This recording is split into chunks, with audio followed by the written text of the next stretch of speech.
আজ তোমাদের সাথে আমার হাতের স্পেশাল একটি হাতে মাখা সবজি খিচুড়ি রেসিপি শেয়ার করব। আমার হাতের এই খিচুড়িটা আমি যাকে রান্না করে খাইয়েছি সেই কিন্তু অনেক প্রশংসা করেছে।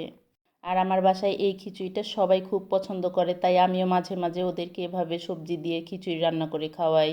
আর খিচুড়িটা দেখেই কিন্তু বুঝতে পারছো খিচুড়িটা কতটা লোভনীয় হয়েছে। তো খিচুড়িটা রান্না করার জন্য আমি এখানে একটা বোলের মধ্যে নিয়ে নিচ্ছি 2 কাপের মতো চাল আর 1 কাপ ডাল। আমি এখানে 1 পদের ডালই ব্যবহার করেছি, তোমরা চাইলে কিন্তু এখানে 2 থেকে 3 পদের ডাল ব্যবহার করতে পারবে, কোনো সমস্যা নেই। এখন এই চাল আর ডালগুলো একসাথে মিক্স করে খুব ভালো করে পানি বদলে বদলে ধুয়ে নিব। আর 10 মিনিটের মতো এগুলো পানি দিয়ে ভিজিয়ে রাখবো, চাল ডালগুলো একটু নরম হয়ে যাওয়া পর্যন্ত। আর এইদিকে আমি সবজিগুলো খুব ভালো করে কেটে ধুয়ে গুছিয়ে নেব। তো সব কিছু গুছিয়ে নিয়ে চাল ডালগুলো থেকে পানিটা ঝরিয়ে একটা বড় হাঁড়িতে নিয়ে নিলাম। তারপরে এই তো কেটে রাখা সবজিগুলো দিয়ে দিচ্ছি। এখানে দেখো আমি মিষ্টি কুমড়ো কেটে নিয়েছি এভাবে, তারপরে তো শসা নিয়েছি, এখানে আমি লাউ নিয়েছি, আর গাজর আর টমেটো কেটে নিয়েছিলাম। তো এগুলো আমি সব কিছুই হাঁড়িতে দিয়ে দিচ্ছি। তো এগুলো সব কিছু হাঁড়িতে ঢেলে দিয়ে এখন আমি একে একে এখানে কিছু মশলা অ্যাড করে দিব। তো এখানে আমি প্রথমে মুঠো দিয়ে 2 মুঠোর মতো পেঁয়াজ কুচি অ্যাড করে দিলাম। তারপর দিয়ে দিচ্ছি 10-12টার মতো কাঁচামরিচ। তারপর দিয়ে দিচ্ছি এখানে 1.5 চা চামচের মতো আদা বাটা, 1.5 চা চামচের মতো রসুন বাটা, আর 1 চা চামচের মতো দিয়ে দিচ্ছি জিরা বাটা। অবশ্যই এখানে কাঁচা জিরা বাটাটা অ্যাড করবে, তাহলে কিন্তু খিচুড়ির টেস্ট অনেক ভালো আসে।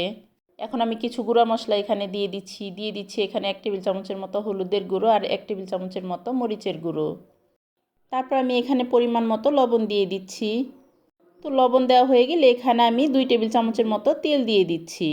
তো তেলটা দিয়ে আমি হাত দিয়ে খুব ভালো করে এটাকে মাখিয়ে নিব।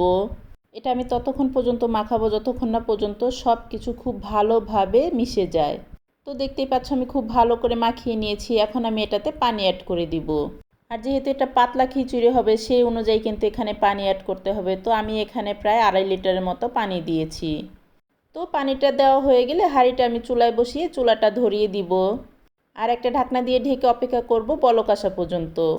আর এই তো খিচুড়িটাতে কিন্তু বলক চলে এসেছে। এখন আমি এটাকে নেড়ে চেড়ে রান্না করে নিব আরও কিছুক্ষণ।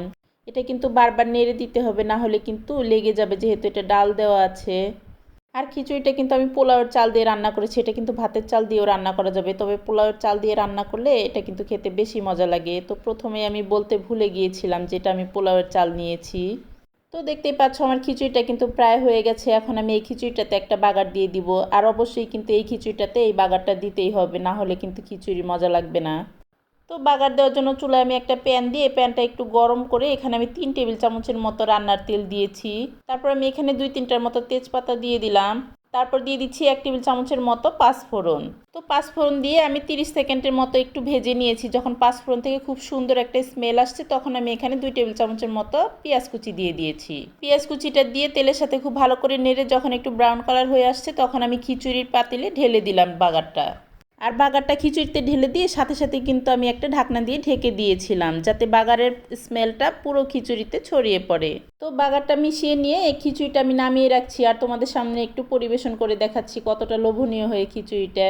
আর খিচুড়ি খাওয়ার সময় একটু সরিষার তেল ঢেলে নিয়ে খেলে কিন্তু আরও বেশি মজা লাগে। তো আমার রান্নাটা কেমন হয়েছে কমেন্টে জানিও। আর আমার ভিডিওটা যদি ইউটিউব চ্যানেল থেকে দেখে থাকো তাহলে একটা সাবস্ক্রাইব করে দিও প্লিজ। আর যদি ফেসবুক পেজ থেকে দেখো তাহলে একটা ফলো দিয়ে দিও। তো সবাই ভালো থেকো, আল্লাহ হাফেজ।